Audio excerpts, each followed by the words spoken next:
മഹാകേരളം ചാനലിലേക്ക് എല്ലാവരെയും ഒരിക്കൽ കൂടി സ്വാഗതം ചെയ്യുന്നു. ഈ ചാനൽ നിങ്ങൾ ഇതുവരെ സബ്സ്ക്രൈബ് ചെയ്തിട്ടില്ലെങ്കിൽ സബ്സ്ക്രൈബ് ചെയ്യാൻ അഭ്യർത്ഥിക്കുന്നു. അപ്പോൾ അടുത്തുള്ള ബെല്ലൈക്കണും ക്ലിക്ക് ചെയ്യുക. അപ്പോൾ എൻ്റെ പുതിയ വീഡിയോയുടെ നോട്ടിഫിക്കേഷൻസ് നിങ്ങൾക്ക് ലഭിക്കുന്നതായിരിക്കും. ഇന്നത്തെ എൻ്റെ ഈ വീഡിയോ വൃശ്ചികം രാശിക്കാരെ സംബന്ധിച്ചിടത്തോളം വളരെ പ്രധാനപ്പെട്ട ഒന്നാണ്. 2025 ജൂൺ 7 ചൊവ്വ ചിങ്ങം രാശിയിലേക്ക് രാശിമാറ്റം ചെയ്തിരിക്കുകയാണ്. ഇവിടെ ജൂലൈ 28 വരെ നിൽക്കുന്നതുമായിരിക്കും. വളരെ സമയത്തിന് ശേഷമാണ് ചൊവ്വ തൻ്റെ നോർമൽ സഞ്ചാരസ്ഥിതിയിൽ വരുന്നത്. വർഷം 2024 ഓഗസ്റ്റ് 26 ഇടവത്തിൽ നിന്നും മിഥുനത്തിൽ പ്രവേശിച്ച ചൊവ്വ ഏകദേശം 10 മാസക്കാലത്തോളം മിഥുനം കർക്കിടകം രാശികളിലായിരുന്നു സഞ്ചരിച്ചിരുന്നത്. സാധാരണ 45 ദിവസമാണ് ചൊവ്വ ഒരു രാശിയിൽ സഞ്ചരിക്കുന്നത്. അങ്ങനെ ഏകദേശം 3 മാസം കൊണ്ട് മിഥുനം കർക്കിടകം രാശി സഞ്ചരിച്ച് തീർക്കേണ്ടതായിരുന്നു. ഇതിനിടയ്ക്ക് കർക്കിടകത്തിൽ ചൊവ്വ വക്രഗതിയിലും ആയതായിരുന്നു. കർക്കിടകം രാശി ചൊവ്വയുടെ നീചസ്ഥാനമാണ്. സാഹസം, പരാക്രമം, ശൗര്യം, പ്രോപ്പർട്ടി, കൺസ്ട്രക്ഷൻ, വാണി, കോമ്പറ്റീഷൻ, സ്കിൽ എന്നിവയുമായിട്ടെല്ലാം ബന്ധപ്പെട്ടിട്ടുള്ളതാണ് ചൊവ്വ. ചൊവ്വയ്ക്ക് 3 ദൃഷ്ടികളാണുള്ളത്. 4ാം ദൃഷ്ടി പതിക്കുന്നത് നിങ്ങളുടെ രാശിയും ചൊവ്വയുടെ സ്വരാശിയുമായ വൃശ്ചികത്തിലാണ്. 7ാം ദൃഷ്ടി പതിക്കുന്നത് 4ാം ഭാവത്തിലും 8ാം ദൃഷ്ടി പതിക്കുന്നത് 5ാം ഭാവത്തിലുമാണ്.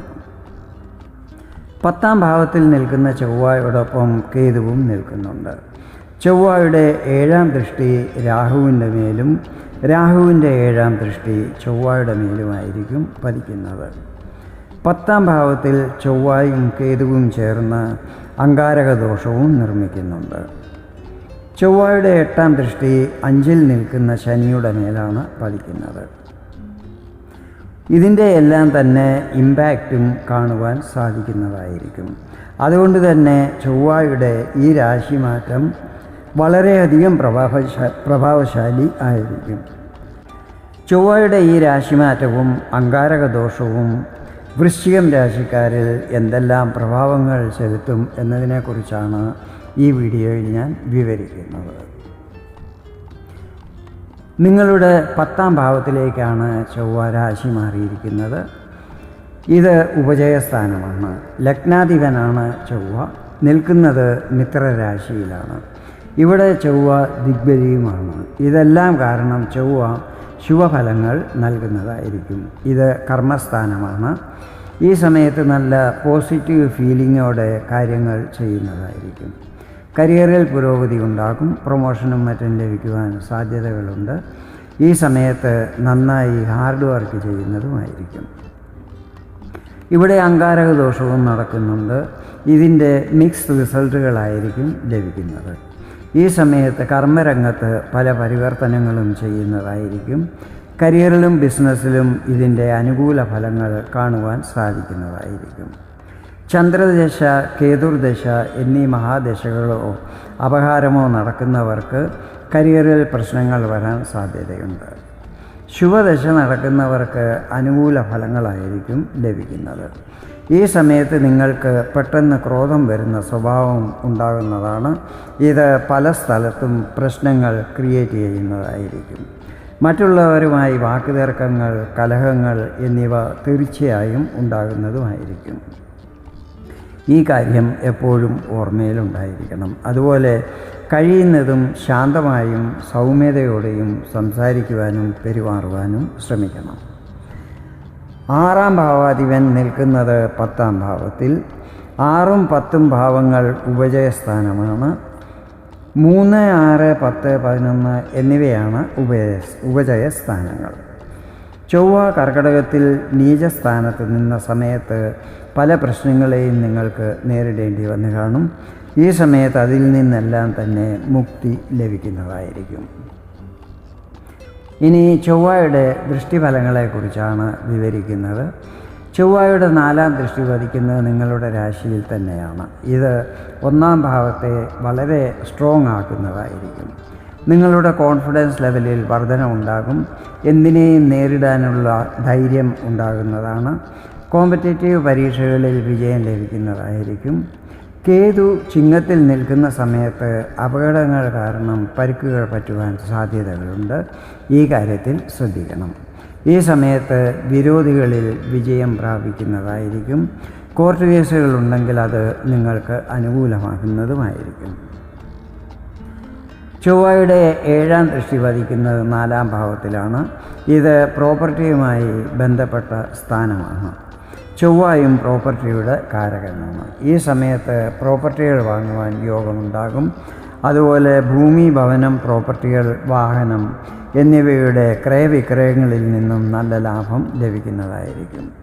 വിദേശത്ത് താമസിക്കുന്നവർക്ക് അവിടെ വീടും മറ്റും വാങ്ങുവാൻ സാധിക്കുന്നതായിരിക്കും. കേതു കുടുംബസ്വത്തുമായി ബന്ധപ്പെട്ടിട്ടുള്ളതാണ്. ഈ സമയത്ത് കുടുംബസ്വത്തിൽ നിന്നും ലാഭം ലഭിക്കുന്നതാണ്. അതുപോലെ പഴയ കുടുംബ വീട് റിപ്പയറിങ്ങും റിനോവേഷനും മറ്റും ചെയ്യുന്നതുമായിരിക്കും.